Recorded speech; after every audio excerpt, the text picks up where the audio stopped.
While the Super Bowl is the Super Bowl, and there's no doubt that it is arguably the biggest sporting event that happens year in and year out, and that there's so much buzz and so much media and fan attention that it's become kind of its own entity. It's gained very much a life of its own.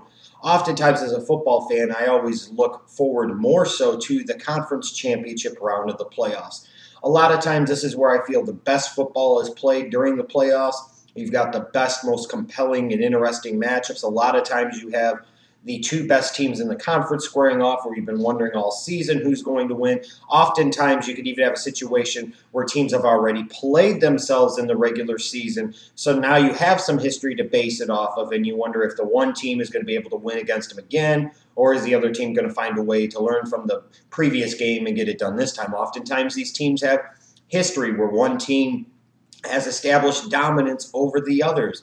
And in both the NFC and AFC championship games, you could argue that that is definitely the case. So I'm really looking forward to this conference championship round, both in the NFC and the AFC. Two great matchups, four great teams with a Super Bowl appearance on the line. And I'm here to give you my thoughts, analysis, and predictions on what might take place in the NFC championship game, featuring the NFC North 12-4 Green Bay Packers, fresh off of a close, interesting divisional round victory over a very game Dallas Cowboys team, heading into Seattle, a place that is incredibly tough to win in, taking on a Seahawks team, a 12-4 team that has home field advantage throughout the NFC playoffs, the NFC West champions, coming off of themselves a victory in the divisional round against a surprisingly game Carolina Panthers team, even though they kind of swatted them away as the game progressed. Now, when I look at this game, this is a situation where recent history would not bode very well for the Packers. They got steamrolled by the Seahawks in the first week of the season. The Seahawks play a style that is very similar in some ways to the San Francisco 49ers, both defensively and offensively, and that is something that over the past several years the Green Bay Packers have really struggled with. And even when you go back to the Fail Mary game and say what you want about the Fail Mary, the fact of the matter is at some point in time, if a team has your number, a team has your number. And that could be of a tremendous boon and benefit to the Seattle Seahawks and to the detriment potentially of the Green Bay Packers. With that said, though, when looking at this matchup, first and foremost, how can the Green Bay Packers win this game? Well, first and foremost, they must be able to protect Aaron Rodgers against that Seahawks pass rush. You're talking about a Rodgers that is, unlike certain quarterbacks where they try to manufacture leg injuries after he plays poorly and loses, you could legitimately see in the divisional round that he was being hampered by a partially torn calf muscle. You could see how it limited his ability to move. And while at moments and times he didn't do it nearly as consistently or as often as you might have expected and come to know a Rodgers to be able to do. And in the case of the Dallas Cowboys, where they were able to get home some, but they're not quite nearly the pass-rushing team of the Seattle Seahawks, the Packers are going to have to find a way with their underrated offensive line to be able to keep Aaron Rodgers upright, to allow him time to stand in the pocket and throw. Because if they don't, you can put a wrap on it. They need Eddie Lacy to help out in that by providing some offensive balance. Lacy doesn't need to dominate. He doesn't need to be a full-on mini beast mode. But what he does need to do is be at least somewhat effective in the running game, keep Seattle's defense at least a little bit honest, a little bit at bay, provide some of that offensive balance to prevent the Packers from becoming one-dimensional where the Seahawks could start sending the rush at Rodgers, and then they could just back off in a tight zone and the Packers will be sunk. They must not offensively be afraid to throw at Richard Sherman.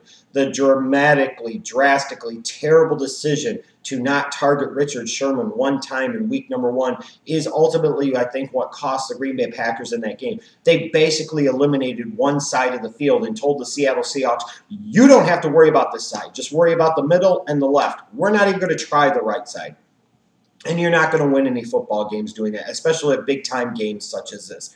The Packers cannot be afraid to target Richard Sherman. They need to throw Jordy Nelson over there sometimes. They need to throw Randall Cobb over there sometimes. They need to throw Devontae Adams over there sometimes. If they need to throw a tight end over there sometimes. They have to find a way to utilize all of the field because, as I've referenced so many times in recent years, Success for NFL offenses, in particular in the passing game, comes first and foremost from stretching defenses horizontally and then vertically, not vice versa. And in order for the Packers to have any success and be able to operate at their maximum efficiency with Rodgers in that passing game, they must be able to stretch out the Seahawks horizontally. They can't allow them to cave in basically a third of the field and only have two-thirds to work with. They must be able to utilize that entire field. They need to do it early. They need to do it often. If that means that they have to run some pick plays over there, if they have to load up on one side where you cause some potential confusion with Sherman, if you need to take a shot or two deep and hopefully you get Sherman flagged for pass interference, you must target Richard Sherman.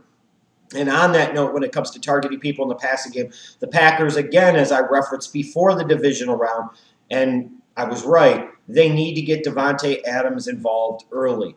This offense operates at an entirely different level when you've got Nelson, Cobb, and Davante Adams all involved, all interested, all making big plays. And you saw how much of a difference Davante Adams made in that divisional round matchup against the Dallas Cowboys, as I predicted he could, as I said the Packers needed him to do.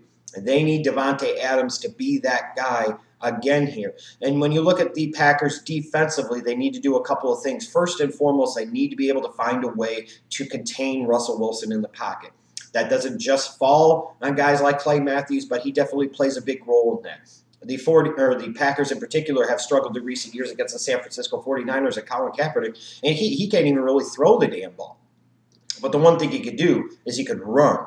And with that spread option, that read option, he would just destroy the Green Bay Packers. They just didn't have a match for him. Offensively, Seattle could do some of those very similar things with Russell Wilson. The Packers have to find a way to keep Russell Wilson in the pocket, contain his movement within the pocket, and try to make him a one-dimensional quarterback where he's not torching you with his legs. And they must exploit the matchup advantage they have with Julius Peppers against Justin Britt. I don't know if they'll go to that well, how often they'll go to that well, but they need to go to that well early and often. They need to overload that right side of the Seahawks offensive line, which would be the left side of the Packers defense. And they must try and find a way to take advantage of that rookie second-round right tackle out of Missouri. They must find a way to get some pressure on Russell Wilson. If you've got Matthews attacking here and somebody like Peppers attacking here, it will also help to contain Russell Wilson in the pocket. Now, on the flip side, how can the Seahawks win this game? Well, first and foremost, they need Russell Wilson to really make some plays with his feet. Like I talked about before, the Packers have really struggled in the past with those mobile quarterbacks, with those read option type of quarterbacks, and Russell Wilson is that type of guy.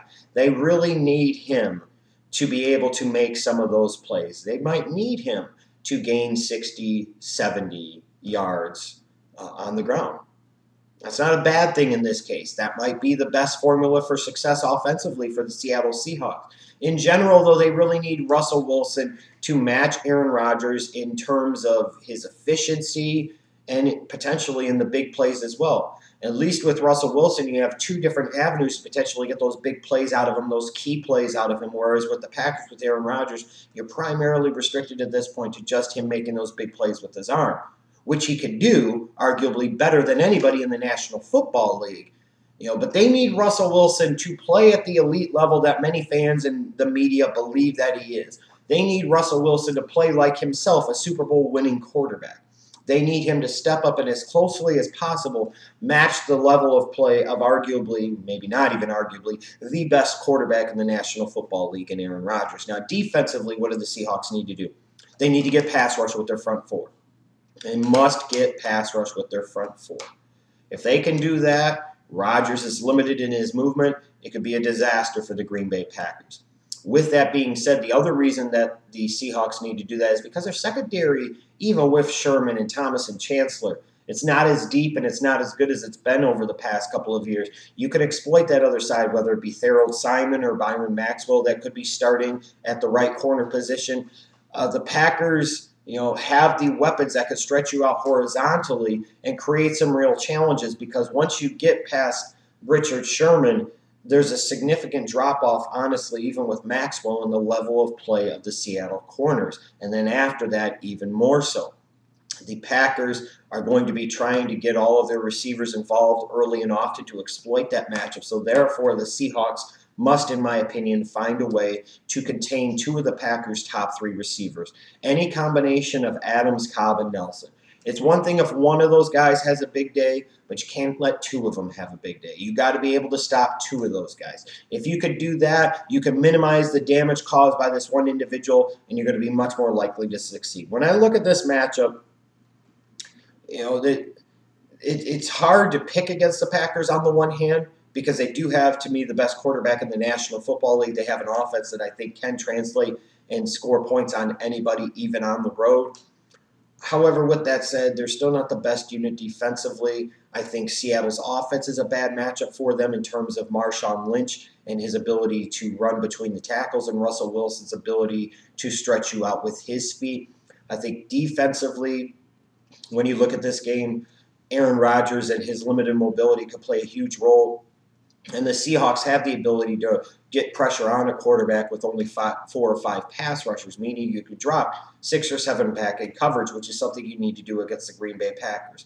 I don't think this is the greatest matchup for the Green Bay Packers. I think the Seahawks may potentially be in their head a little bit. So therefore, I am picking the defending Super Bowl champions, Seattle Seahawks, to win this NFC Championship game over the Green Bay Packers 26-20 in Seattle, which again, mind you, it's in Seattle, an incredibly tough place to win, period, let alone in the playoffs. And the Seahawks, I believe, will punch their ticket to Super Bowl 49.